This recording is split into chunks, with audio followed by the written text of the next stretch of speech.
Hey gang, how we doing today? We doing good? I hope so. Here we are at another CreatiVets um, live stream. I'm Rick Beresford, and it is a pleasure to be with you yet again for another episode in Songwriting Basics. Right? What we normally do here is we deconstruct hit songs and explain what makes them hits. But I realized it might be good to have a little section that's just the basics, so you can go back to these basic lessons and pick up, everything that I'm talking about, so that you can be up to speed. When we discuss things. Like emotions, physical writing, character development, voice, uh, all these things. So now we're going over all that so that you will have a reference point for that. All right. Um, Last episode we did physical writing and character development. Say, Nina, good to see you. You're right on it today. First thing, you're right in there. Good. Um, um, so today, what we're going to do is we're going to talk about emotional writing. To do a little review, we have the 10 songwriting elements, basic elements, which are concept, genre, lyric elements, uh, form, development, rhythm, line rhythm, rhyme, melody, chords, and texture, right? So we're working now. We're working our way down those 10 elements, and we're now in lyric elements. And the four basic lyrical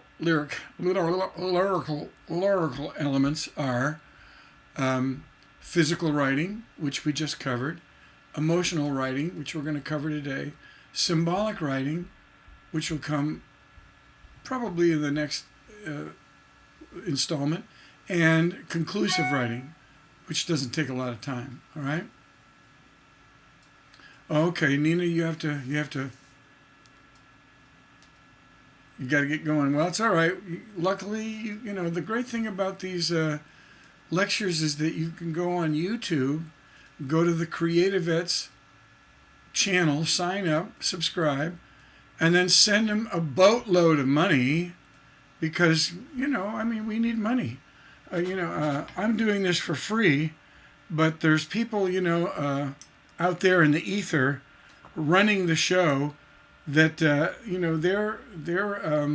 they're spending full time on the CreatiVets channel and the CreatiVets, all the tools and events and the seminars and drawing and painting and sculpting and songwriting. They're organizing all this stuff, and they have an office that they've got to pay rent on, and they've got some meager little salaries that they're paying their workers. So if you've got any money to donate, that would be really helpful to them.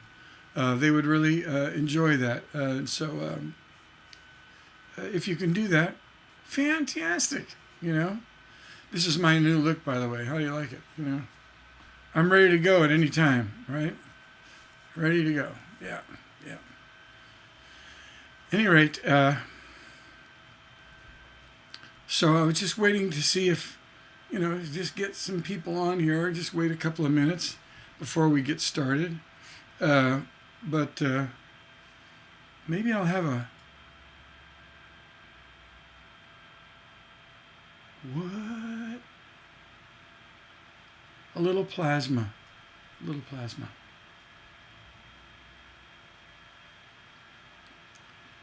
That's awake in a cup, right? I need my awake. Okay. So, today, emotional writing. The first thing we can talk about emotional writing is, well, it's kind of obvious. Most pop songs and and a lot of R&B songs are emotionally driven. There's only two ways we can drive a song. We can drive it with a story, or we can drive it with an emotion. All right? Today we're talking about driving a song with emotions.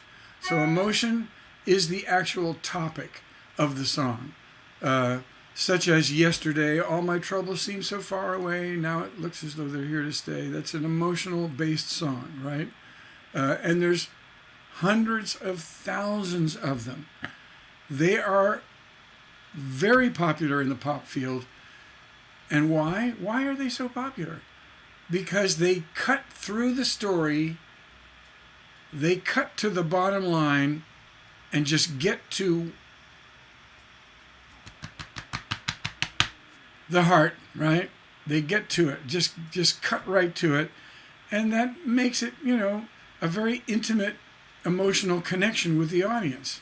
And the audience sees, especially in the pop market, they seem to really love that. They love, you know, I don't need a story. Just tell me your emotions and let's get into it. You know, let's just get right down into the gravel and the mud and the muck and the joy and the flowers of emotions, right? So when we're talking about emotional writing, there's several things that come to mind immediately. So when I'm sitting down at my at my desk and I'm thinking about writing a song today, and an emotional topic comes up, let's say forgiveness, right? I want to write a song about, you know, forgive. Let's forgive. Okay, that's a great topic. So several things come to mind right away. Now, I know this isn't a story-based song, so I'm going to be dealing with emotions. So right away, I know several things. The first thing I know, and this is important, is that it's going to be music driven. Unlike story-based songs, where the melody isn't necessarily having to be real hooky, the melody can be just a backdrop for the story. Not true with emotional songs. With emotional songs, the melody is going to enhance and be part of an integral. Can you say that? Integral? Say that 3 times. Can't do it. Integral. Music is going to be an integral part of the song, not just a backdrop for the lyrics, but it's going to be right up front there, you know. So music driven. So this thing that I'm going to start, let's say I'm going to do forgiveness. I right away pick up my faithful Gibbo, right? Gibson, Cutaway, which I love, my Cutaway J45, right? Super duper lovely guitar. Especially the new ones. The new ones are really, really good. The last couple of years, they changed owners and or CEOs, and that person is really, somehow the guitars really sound a lot better right out of the factory. So if we're going to do emotionally based song, right away I want to get something that's going to be, you know, emotional, you know.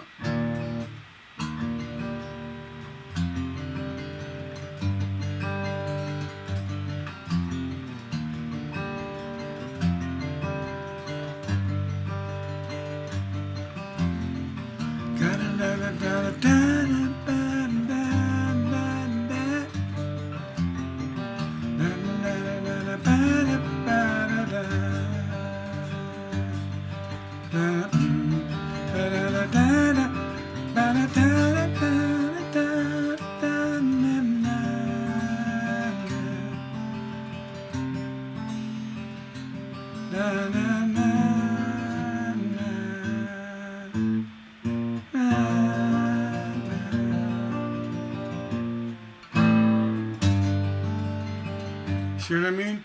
I'm going to start with an intriguing, emotional melody and chord pattern. And if I don't start with it, I want to get immediately on it. So if I've got a lyric idea for an emotional song, like I did, like Forgiveness, so I this.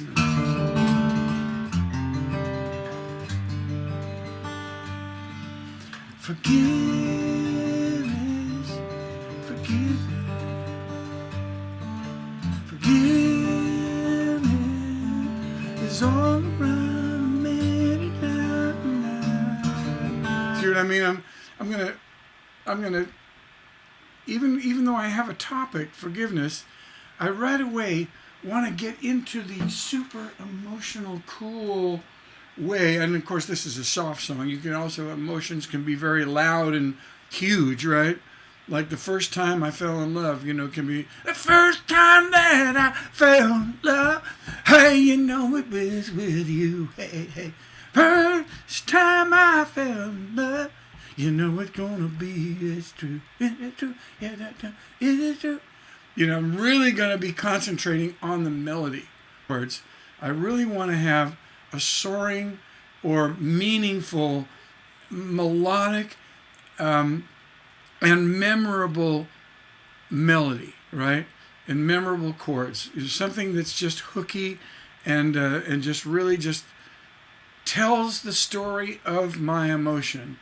Before I even start, I want, like a forgiveness, because forgiveness is kind of like humbling yourself, right? So, and being able to drop your pride and say, hey, forgiveness is has that kind of power to it. So music driven, right? The second thing that I'm thinking potentially, this isn't always true, but I think the second thing that I'm focusing on is the fact that the song could be a very stripped down, lyric may not be. It can be very flowery, and it can be very descriptive. It absolutely can be.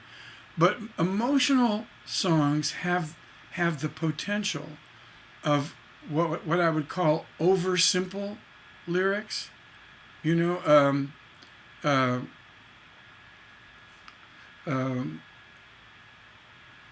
Like well, I mean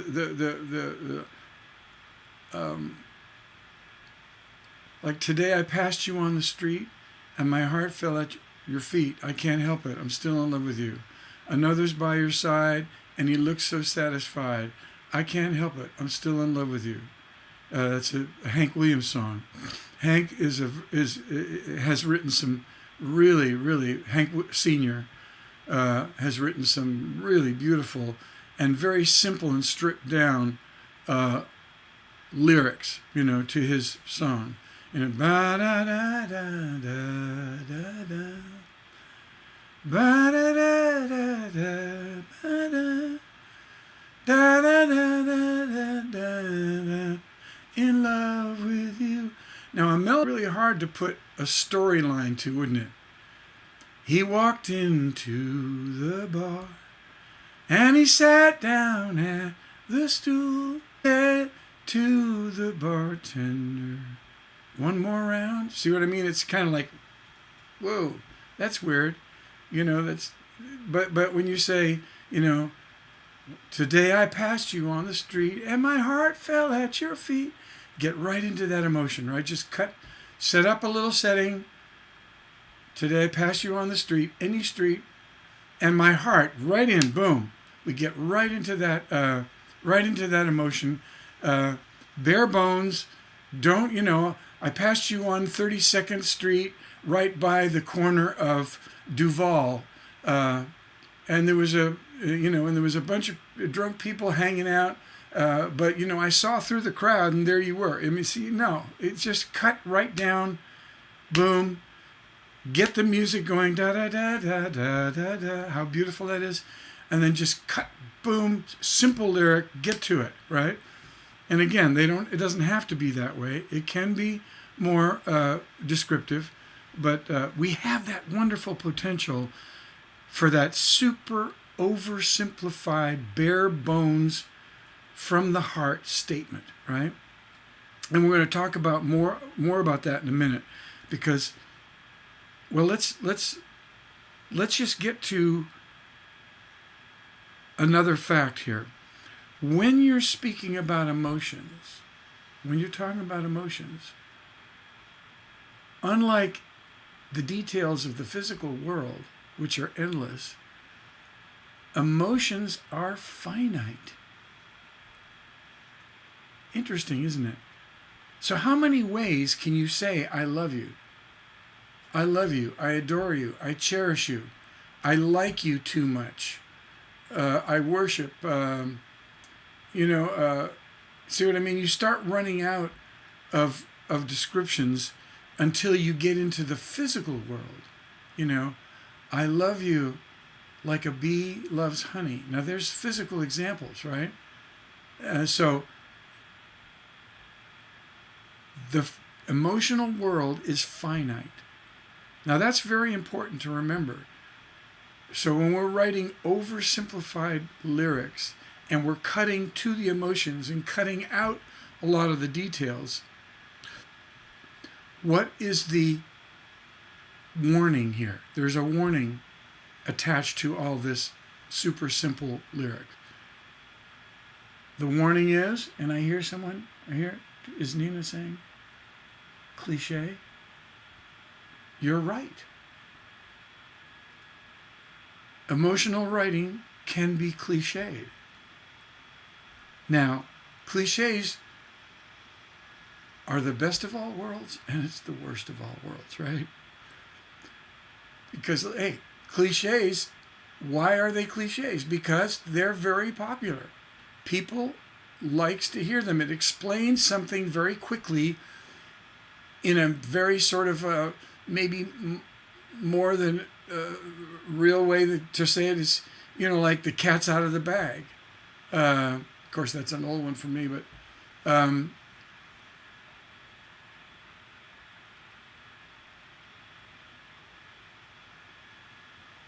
you broke my heart all to pieces.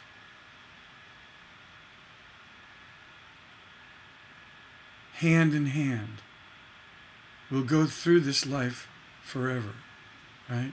These are all cliches. Cliches are wonderful, but they're also dangerous. Too many cliches in a song, yes, we can use cliches, and they're used all the time. The trouble is you want to not overuse them. You don't want to overuse cliches. And there's ways to get around that, which we'll get to in a minute. I want to go through all the things that emotional writing is first, and then we'll get to what I call cliche busting. We're going to bust cliches. We're going to figure out how to get around them, right? But I need to say that emotional writing does have the danger of too many cliches. We don't want to wear out our audience with that. But nonetheless, so these are things that I'm thinking of. When I'm writing an emotional song, it's music driven. It's stripped down, bare bones lyric, which has the potential for cliches. It's also rhyme and rhythm driven. So when I'm doing this, forgiveness,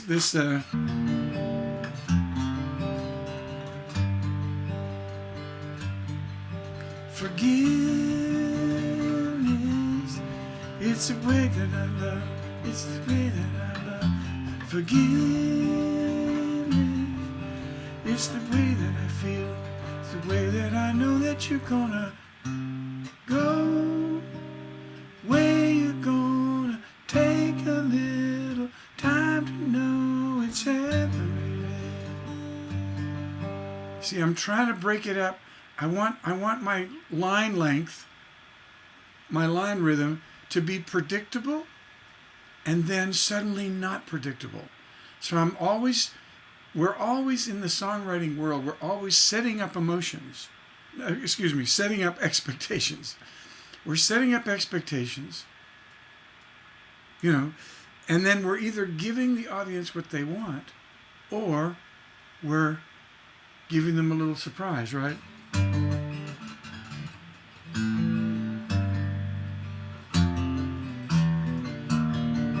So I set up an expectation, and with emotional writing, I'd really like to mix it up a little bit, because whenever you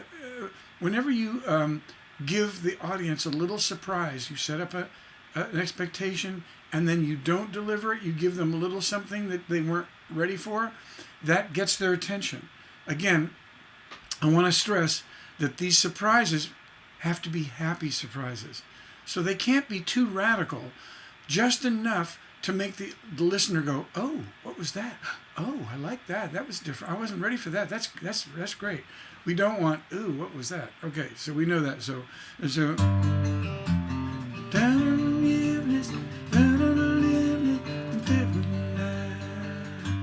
set up.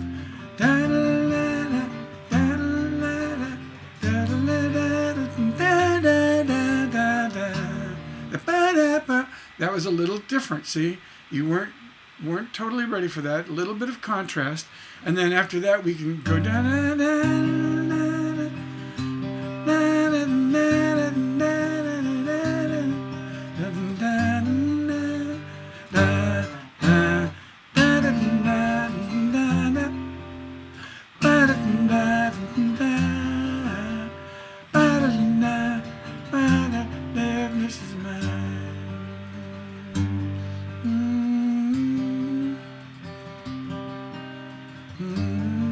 See what I mean? I'm balancing my line rhythm, repetition, and line rhythm surprise, shifting back and forth. Some of it's predictable, I'm giving them what they want, and some of it is unpredictable. So it's that magical thing that we learn how to do as we develop our PI levels, our professional intuition. Because we know that most of songwriting is intuition anyway. Most of it is a matter of magical dancing, isn't it? The dance of words, melody, chords, line rhythm mixed with rhyme. Line rhythm and rhyme go together, and texture, right? All these things magically come together as you are in that creative moment. And that intuition that tells you where to be repetitive and where to start contrasting or doing the opposite, which is a radical form of contrast, isn't it? This dance is done intuitively, and you build your intuition, and you can go back several issues, and we talk about that in the creative process. But so this is what we're doing in emotional writing. We're magically mixing really interesting music,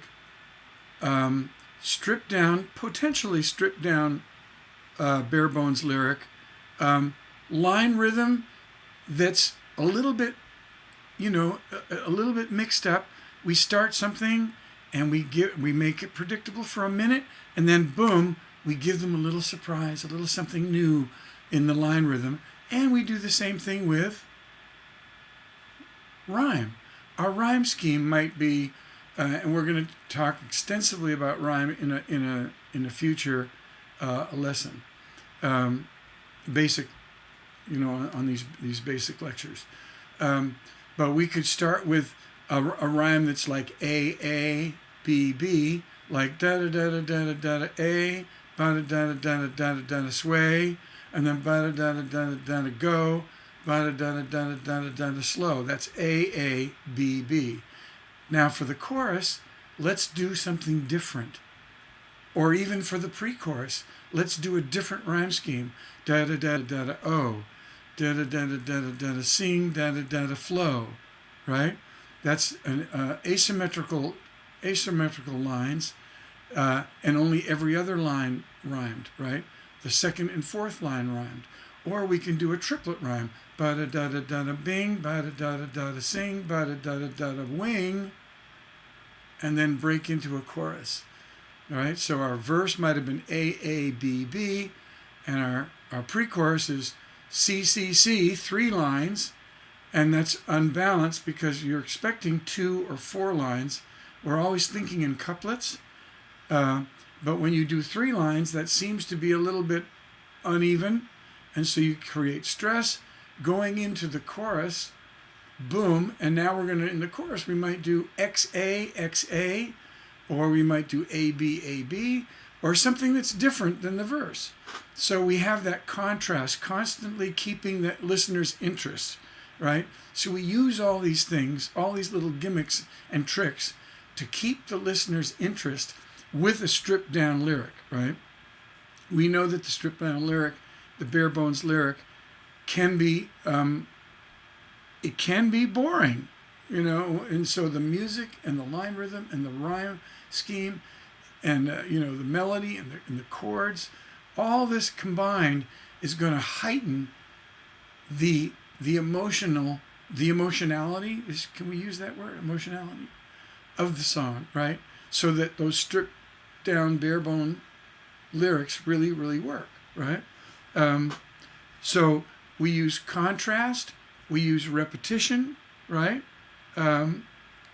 We also, and repetition actually, we can't underestimate repetition.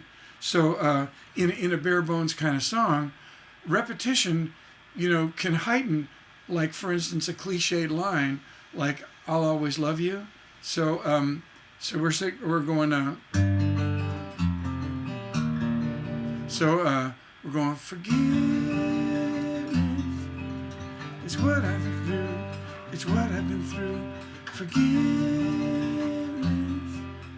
I'll always love you. Always love you. Always love you. Always love you. Yes, I'll always love you. Always love you. Always love you.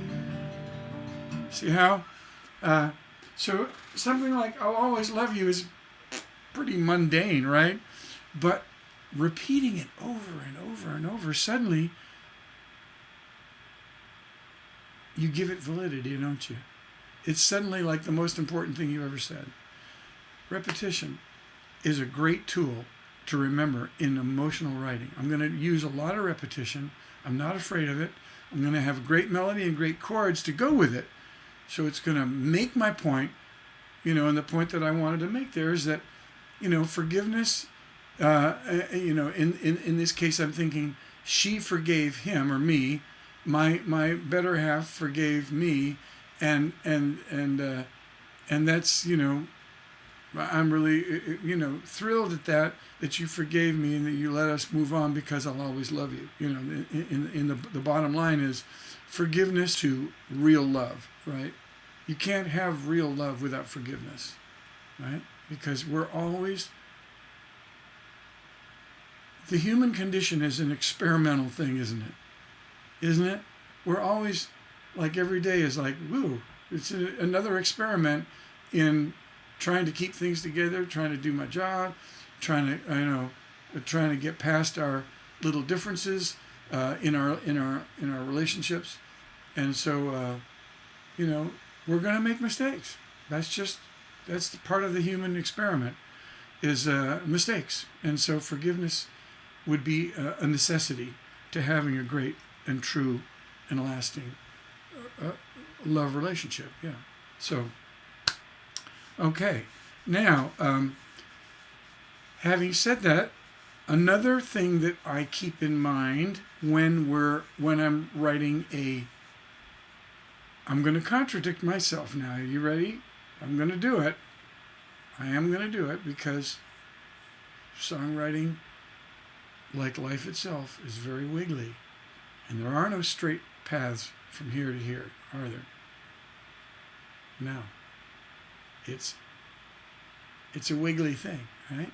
So another thing that I think of when I think of emotional writing is busting out poetically, allowing myself room to wax poetry, to get, you know, to get abstract, to get cool, you know, to let my wild writing inner voice go on a joy safari into the great great word wilderness, right? So, when I talk about forgiveness, I might say, like birds don't always birds don't always fly with a feather. They're weighted down by anvils. I'm just experimenting and free flowing here. Anvils of love, the treachery of the weight of feathers. I talked about feathers. A feather of forgiveness. The F and F. Which is a poetic thing, alliteration. So I can experiment. I can get really wild and poetic with this song if I wanted to. I can keep to the stripped down, bare bones lyric, but I can also, if I want to, do the exact opposite. I can get really poetic and eloquent. I can read a poem by Mary Oliver or Robert Frost or Emily Dickerson and get inspired to write, a really deep and poetic lyric. It will allow me this, right? Because emotional writing is often done from the voice of thinking. Remember we talked about voices last time? We talked about the different kinds of voices, and the song pivots around these physical elements. S pivot, and the V was voice. And there's two voices that you can be in when you're writing. You can either have it, you can either be talking live to someone, which allows you to be very conversational and not too poetic, because it needs to sound spontaneous, okay? But now with this emotional writing, I can be thinking, I can be composing to the listener. So I can sit down and I can write and compose and throw things away and compose it more and think. So the audience understands that I am thinking to them, right? And because you're in this thinking process, and you're not talking live to someone, that's where that poetic eloquence is in your mind. Is when you close your eyes and you think of the fire of sunset, the sparkle of the stars, the gray of the horizon, of Jupiter and Mars, circling the planets, following the joy, knowing there is love traveling farther than the mind's eye with every girl and boy, blah, blah, blah, on and on, right? I'm just, experimenting, trying things. This is what we do with the art exercise, and we also do it with the clustering exercises. We just try, get crazy. So poetic, using lots of symbols, that's also something that I think about, that I can be writing from that thinking voice. And so therefore I can be getting really poetic and abstract, right? Now, one little thought about abstract writing is when I'm getting abstract, I like to think about having somewhere in the song, and it can be the title, although not necessarily. I like to think about an anchor line. Anchor lines pull you back from the far-flung peacock feathers of symbolism and figurative writing. It pulls you back to earth, right? So as I travel through the universe and I'm spinning with Jupiter and Mars, I might say something like, I will always be with you. I will always be with you, I will always be with you. So there's my anchor line, Always be with you. Spinning through the universe, knowing where I'm going. Jupiter and Mars. All the planets move like heaven. I don't know what I'm doing.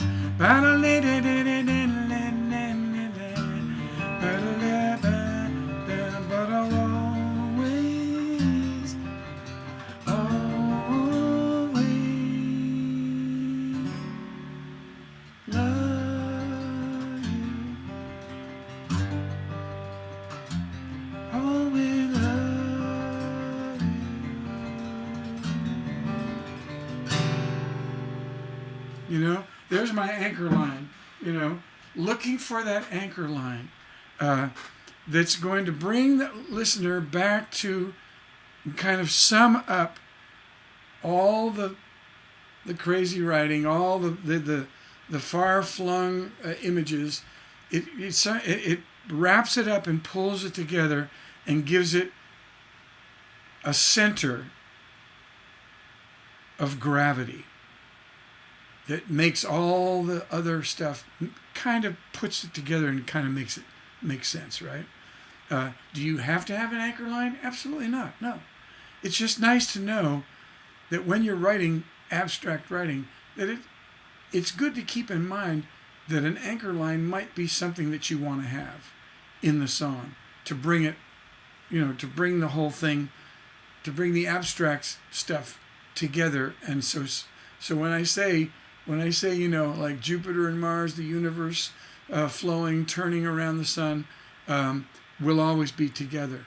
There's something about that will always be together that is the glue that makes all the rest of it seem, oh yeah, I see. So as the world is changing and everything's crazy, and everything in its craziness is as it should be, we will be together. You see how that gives it a purpose? It gives it a secondary and yet an important purpose, right? So anchor lines are kind of cool, right? All right. Also, wordplay is fun. Because we're thinking poetically, you know, it's fun to think about, you know, just playing with words, I've got friends in low places instead of high places. That's the title of a song, but that's wordplay, right? That's playing with words like light at the end of the tunnel. You could say, you know, oh, there's a fight at the end of the tunnel. Just playing with words, you know, like silly songs that surrender their sound to the sanity of soup lines, right? Playing with words, just having fun with words, wordplay, you know. And that was, of course, all a long alliteration. But you see, I'm allowing myself to do this because I'm composing, because I'm in that state of thinking. The audience knows that I'm thinking. It's really okay to get as crazy and wild as you want. And part of that is wordplay, right? Now,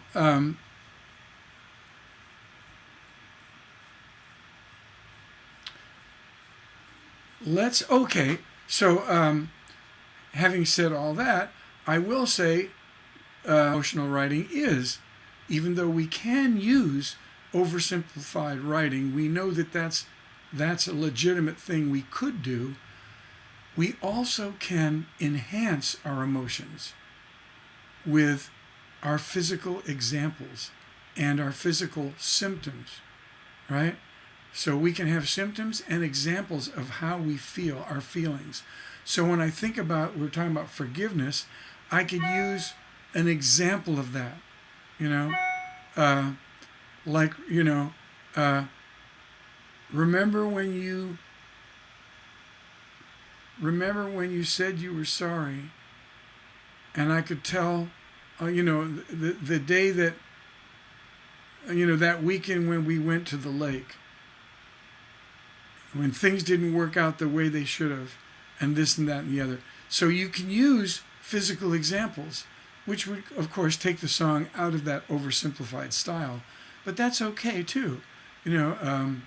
So you can use physical examples, because we know that the physical world is infinite, absolutely infinite. So using symbolic writing and physical examples will fill out and create less cliches, right? When we're doing physical examples, there's no longer, you're actually describing things. And remember, physical examples have descriptions, actions, and conversations.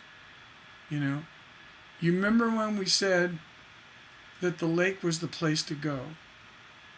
Well, I never really wanted to be there. And I think you knew that, And so we headed out in our beat up Chevy, and we made it, but the words got heavy. So we turned around, and my pride got in the way. And that's where forgiveness, yes, forgiveness came into play. See what I mean? So I used all those examples to talk about forgiveness. So you can use these things to make sure everything's fine. Okay, good. I just got a little text. I want to make sure that it wasn't a text saying, "We can't hear you. We can't hear you." No, everything's good. Okay. So physical examples and physical symptoms, like Chuck Berry said, I got a lump in my throat when I saw her walking down the aisle. I got the wiggles in my knees when she looked at me and squeezed a smile, right? So that's a symptom. I got a lump in my throat, When I saw you on the street, I had to look away. My face was turning red, and I didn't want you to see, right? That's a symptom, right? So you can use symptoms and examples. So these are all good things to know about emotions, right? Some emotional themes are a pure emotional confession, an emotional story, physical description, an object that has a lot of emotion to it, right? You can have a conversation. These are all ways to get emotional themes started. A list. You can have. You can pose a question.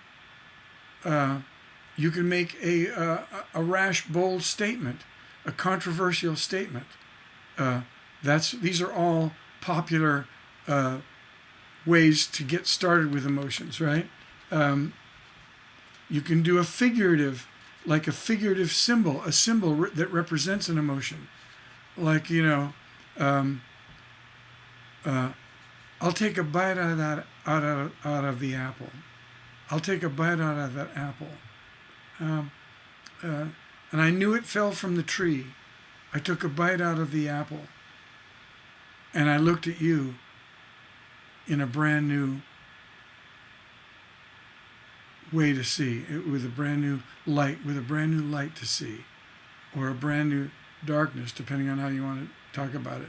The Garden of Eden, and Adam bit the apple. Adam bit the apple, and then things changed, right? So I'm using that symbol as a way to talk about. Oh, what's that? Anyway, something just slammed. I don't know what that was. I guess it was downstairs. I'm right below the kitchen, so something must have happened in the kitchen. At any rate, yeah. So these are all themes that you can use to get something started, right? Now, we've talked about this before, but let's talk about emotional history. When we talk about emotions, we must remember that emotions have a past, they have a present, and they have a future. So when we're writing, we can use time, the time element, to create a more complex and interesting emotional song, right?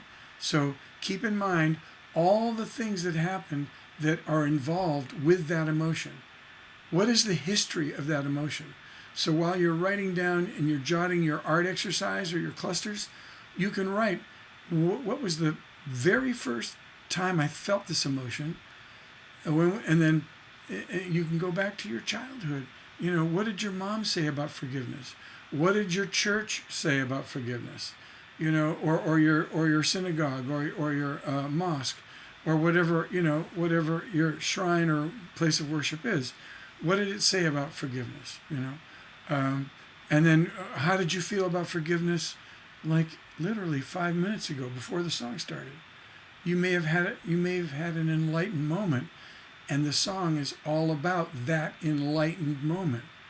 So you could even say, It wasn't 5 minutes ago that my pride formed a wall that wouldn't allow forgiveness. And that could be a whole thing. And then how will I feel? You know, how am I going to feel 10 minutes from now, an hour from now? How will I feel tonight, tomorrow morning when I wake up? How will I feel in 2 weeks, a month, a year? So this is always, songwriters know this rich gold mine of time that has to relate to that emotion. All the time elements relating to that emotion is your emotional history. And it's always there. The potential is there to tap it if you want to, right? It's always there. You can even go, you know, like things like Romeo and Juliet. How did they forgive? Was there forgiveness in the greats, you know, in the overall picture of things? Are there great conclusions that great men and women have drawn in the past that deal with forgiveness? There's all these things that have to do with the time element. You know, Shakespeare was way beyond, you know, way past when I was born, but that still could tie into my emotional history, right? So you have this vast gold mine of emotional history to tap. So it's just a good thing to know, right? Some other topics are, we have the question. When you're posing a question, the chances are very good that you're going to pose that question in the very beginning of the song. Okay? Now, will you answer that question? That is up to you. You can answer it, or you cannot answer it. But here's the thing about question songs. Question songs always have an understood answer. Even if you don't answer it directly, we know actually that the listener, you write the song in a way that the listener knows what you're going for, even if there's not an answer. Hey, the answer, my friend, is blowing in the wind. The answer is blowing in the wind, you know? But really, we know the answer. We do know it. But Bob Dylan begs you to go look for it yourself, you know? Look for the answer yourself. I've posed all these questions. How many times will a man, you know, do these things and that and the other? I don't have the lyric in front of me. So pose the question. The answer is blowing in the wind. But we know the answer is to come together with love and understanding, tolerance, and what? Forgiveness. Ah, there we go. All right. So it's make sure if you're going to write, use the question as a way to get your song going, that the answer is understood even if you don't state it. Make sure the audience gets the point that you're trying to make. Okay. Another topic could be a confession. You know, just where you're confessing something. You've been waiting, you've been holding it in, and now you're just blurting it out. You're just confession. I've got to tell, you know, I've been wanting to tell you this. Boom, I've got to tell you this. So it's this grand confessional statement, right? And usually confessions, again, are very simple language, because when you're in a heightened state of emotion, it's hard to think in details. So the audience forgives you when you're blurting out a confession in this super high state of emotion. It's totally cool to have that simple language. Another theme is the promise. You can make a promise to someone. You can make a request or a demand, right? You can make a comparison. You know, that was a river. This is an ocean. There's a famous song by Susan Longacre, a very dear and old friend of mine, who used to be in the same publishing company with me, with Pete Drake at Window Music, the best publishing company I was probably ever with. And Rose, his sweet wife, who ran the company. Pete was, you know, he was an amazing guy. At any rate, comparisons, symbols, we've already said that. Natural phenomena like the weather, nature, outdoor in the wild, like you can talk about a storm, or the sunshine. You are the sunshine of my life. See, there we go. Stevie Wonder using a natural phenomena to make a point, right? You can do a truism. You can pick, some sort of true expression, and you can make that the theme of your song. A paradox, where things have the quality of another thing, like one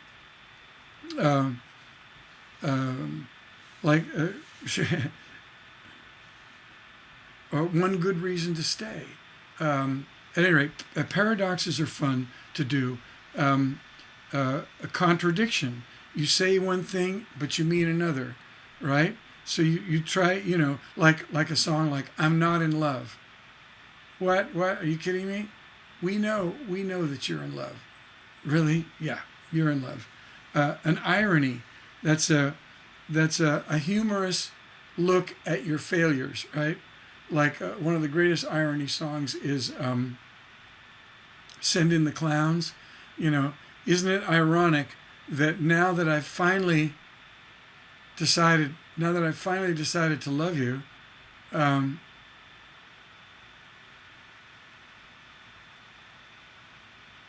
don't know. Somebody went crazy on the. Somebody leaned on a letter. At any rate, "Send in the Clowns." The irony is, now that I've finally decided that I'm going to love you, you're leaving me. And the joke of that, that's what irony is. It's like, you got to laugh at that. I mean, really, send in the clowns. Where are the clowns? That's what irony is like, oh God, things did not turn out as I thought. I just got to laugh at it. I mean, it's just, that's irony. And you could do sarcasm. That's another thing, like a sharp, often satirical or ironic utterance designed to cut or give pain. Look at what you made me do. So you can be sarcastic. Understatements or overstatements are always fun in an emotional to create an emotional theme. Like we talk about, "I'm not in love." You could say, "I'm just a little in love," which is a Steve Earle song. Well, actually, no, we know you're not just a little in love, okay? We know that, all right?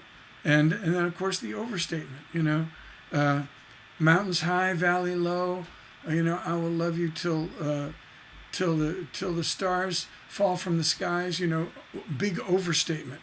Those are also fun to do, right? Now, let's get to the last bit here before we're done with emotional writing. We want to talk about. Remember, we talked about cliches. Yes.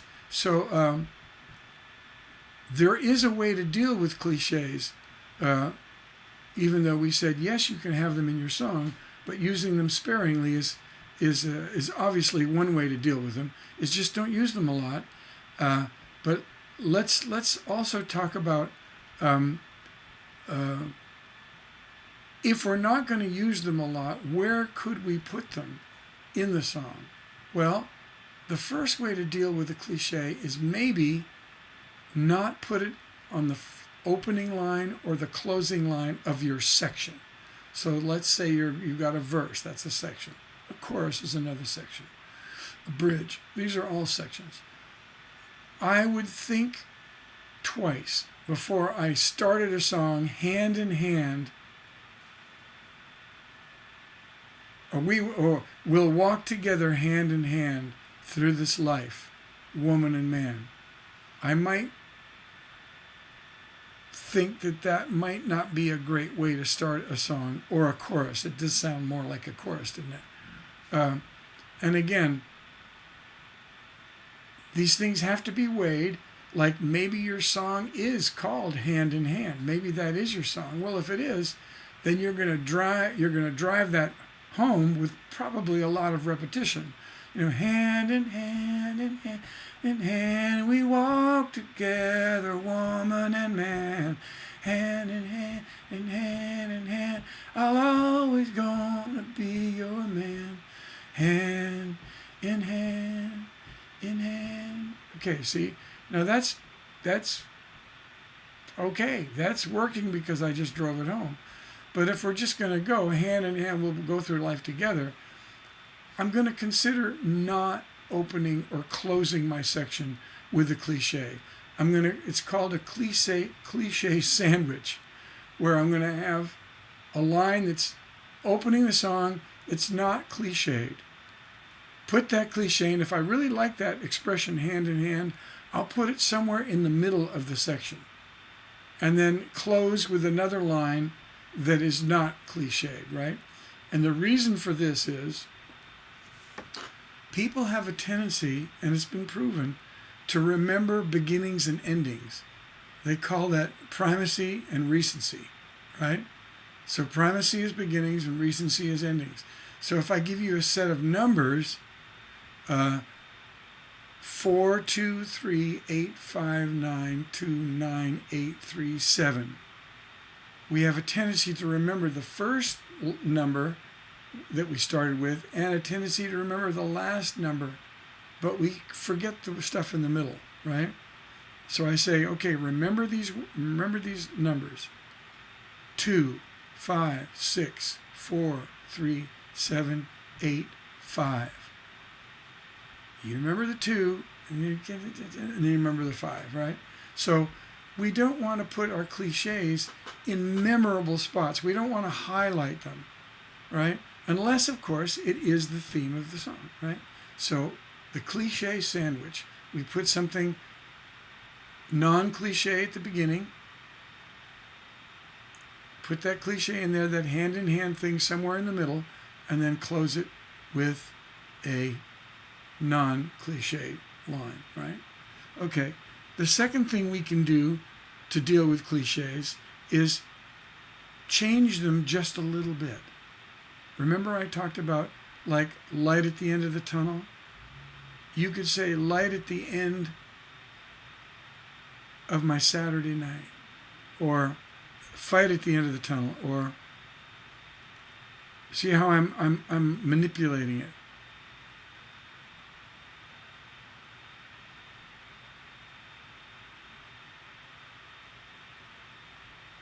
There was light, you could say maybe the light at the start of the tunnel. There was light in the beginning of the tunnel. I knew right away that as I was going into this relationship, that there was love right there, So I'm changing this thing. How about hand in hand? Let's try that one. How about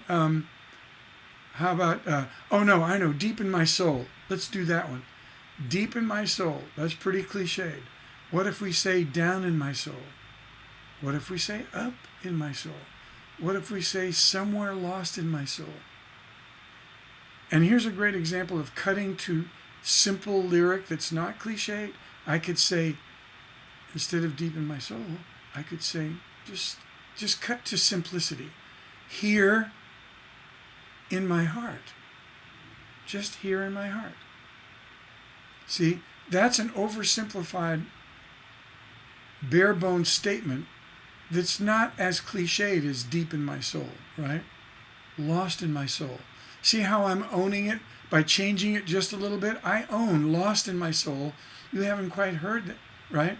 Somewhere lost in my soul is a word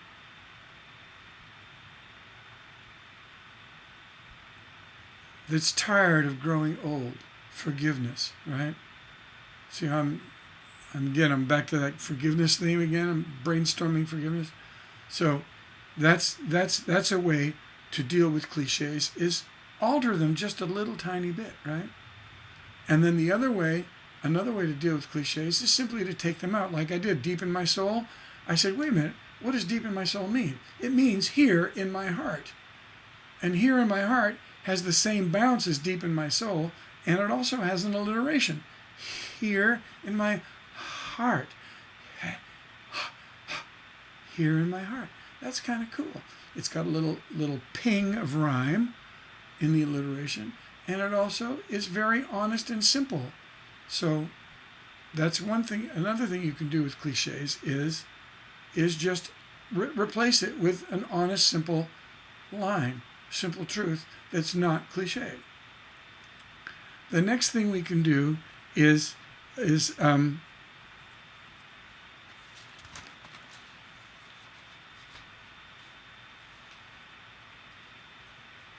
oh, okay, yes, change slightly, replace. Another one we can do, and this one's dangerous. This one's dangerous, and that is you can chain cliches. And sometimes if you chain them in a clever way, you can create a separate expression that becomes yours, that you own. Like, I put my heart on my sleeve. When my heart's in my hand, when my heart's on my hand, my heart's on my sleeve. Heart's on my hand, heart's on my sleeve. When my heart's on my hand, it's also on my sleeve. It comes out of my sleeve, it looks on my sleeve. See, I'm trying to take two expressions and chain them together. Again, very dangerous. You really got to be careful. Hand in hand, deep in the soul, fire and ice, flame that grows old. So hand in hand, deep in the soul. Now, instead of deep in my soul, I said deep in the soul. Hand in hand, deep in the soul, together we travel. Through growing old. From new until old. Again, it's dangerous to do, but sometimes you can run into a chain of cliches that sounds so good that people forgive you, right? So cliche chaining, dangerous, but it's sometimes fun to try. I actually know several writers actually that have purposely written entire songs of nothing but cliches chained together, and of course it's funny at that point, isn't it? We get the humor of it. Yeah. The last one is